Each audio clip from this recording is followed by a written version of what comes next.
આજે આપણે સરસ મજાની મોટિવેશન વાત કરવાના છે. હું છું તૃપ્તિ.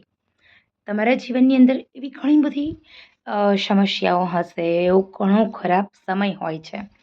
તો આપણે છે ને એ ખરાબ સમયને સારા સમયમાં કેવી રીતે કન્વર્ટ કરવાનો છે, એ આપણે આજે સરસ મજાની વાત કરીશું. સૌથી પહેલો નિયમ: જ્યાં સુધી તમે તમારી સાથે છો ત્યાં સુધી તમે એકલા નથી. કારણ કે શરીર સાથે હંમેશા આત્મા હોય છે અને તમારો આત્મા છે તે તમારી સાથે છે. તમે આત્મચિંતન કરો, તમે મનન કરો, ચિંતન કરો, ગહન કરો. ખરેખર તમારે જે એ ખરાબ સમય હોય છે એને સારો સમય, બેટર કરવાનો રસ્તો તમારો આત્મા આપશે. બીજું, ક્યારેય જૂઠું ન બોલો. સત્યના સાથે રહેનાર વ્યક્તિ એકલું જરૂર હોય છે, પરંતુ અડગ હોય છે.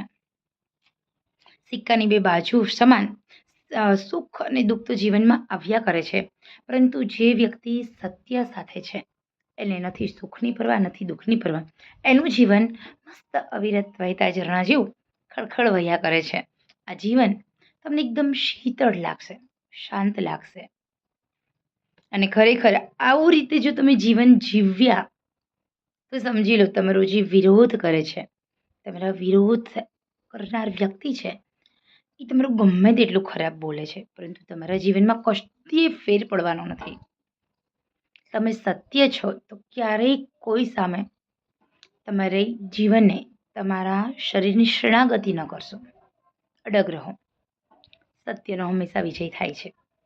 અત્યારે કદાચ તમને એવું લાગે છે કે તમે દુઃખમાં છો, સામા પવને ચાલી રહ્યા છો, તમે એવું લાગે છે કે રસ્તા પર જે રસ્તે ચાલો છો ત્યાં કાંટા છે, પરંતુ એ જ કાંટા તમને ક્યારેક ફૂલો જેવા લાગશે.